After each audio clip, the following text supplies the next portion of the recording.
And it's summertime mga kawaras. Nagkabalo ko nga ang iban diri sa inyo is nagaplano na sang ilang mga bonggacious nga summer vacation together with family and friends. Kag syempre, kung maghahambal ikaw sang summer vacation kag sang summer heat, hindi madula sa list naton ang Boracay Island. And to give you the latest update, here are the detailed step-by-step for DIY travel to Boracay.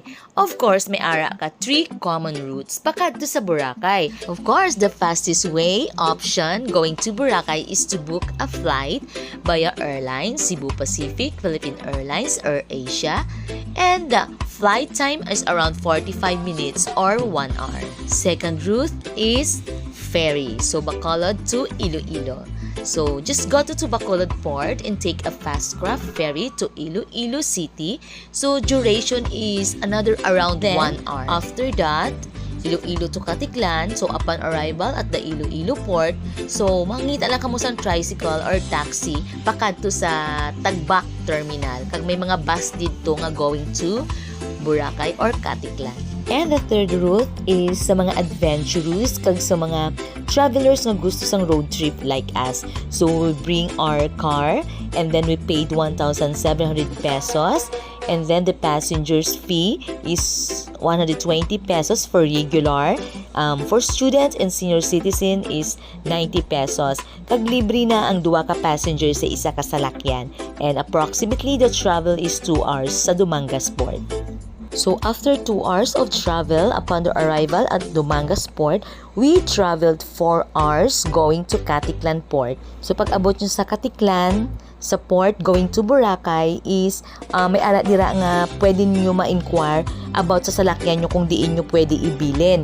And then mabayad ka mo 250 per day. So since 3 nights kami dito, so 750 ang amon nga ginbayran. Trip yung magbibilha. Tapos pag uwi namin, diretsyo na kami sa boat. Bali, pag uwi nyo po ma'am, ipakita nyo po yung QR code na ibibigay ko sa inyo. And then, may mag-assist sa inyo sa bangka. Saan bangka kayo? Doon din sa port, no, sa kabila. Yun lang yung ibigay namin ng QR. Bali, 620 sa regular, sa student ma'am 500 na lang.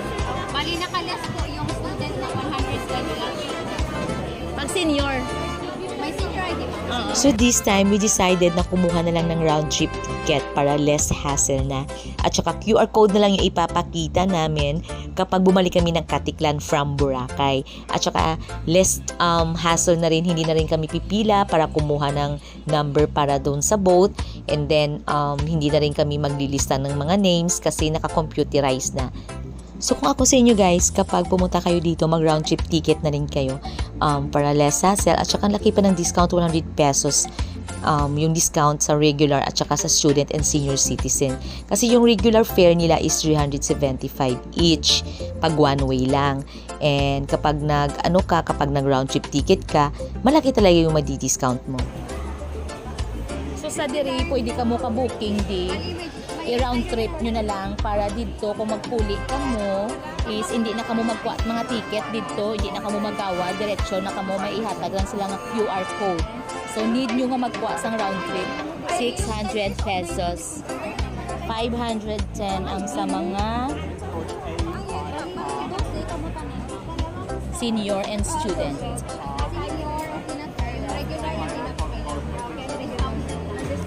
Ang mga discounted lang.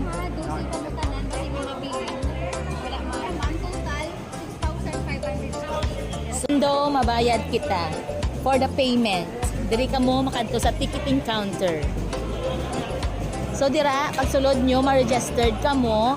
And then, after nyo mag-register sa tanan nga mga names, ang inyong mga upod, makadto ka mo diri sa ticketing nila. So this time, we're waiting Magbayad. for the available boat na pwede namin masakyan. Ito yung sinasabi ko na less hassle. Kasi kapag nag-round trip ka, sila na yung bahala na pumila na kumuha ng inyong number doon sa boat. So, eto, naghihintay lang kami para tawagin, para ready na kami na umakyat doon sa bangka namin. So upon the arrival at the Cagban port or at the Boracay port at the other side, you can rent e-trike, good for 8 person, or a minivan if more than 10 person naman kayo. Sa amin, we rented it 400 pesos hanggang sa hotel drop na. Nakadepende kasi yung fare doon sa distance sa kung saang hotel kayo.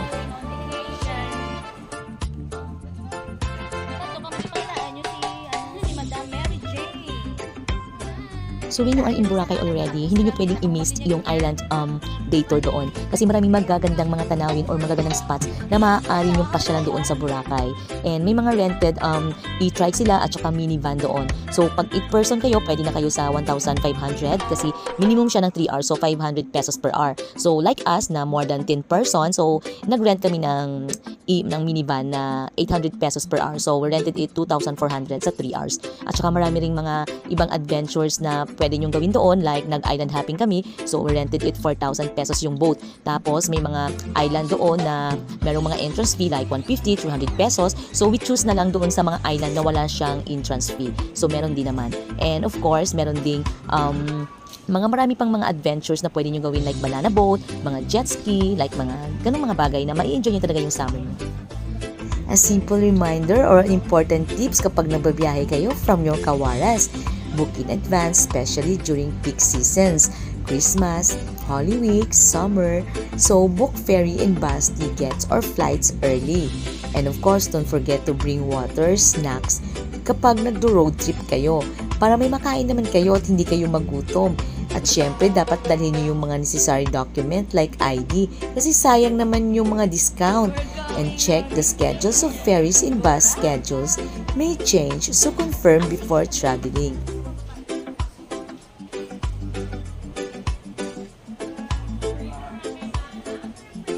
So hanggang dito na lang mga kawaras ang ating for today's video.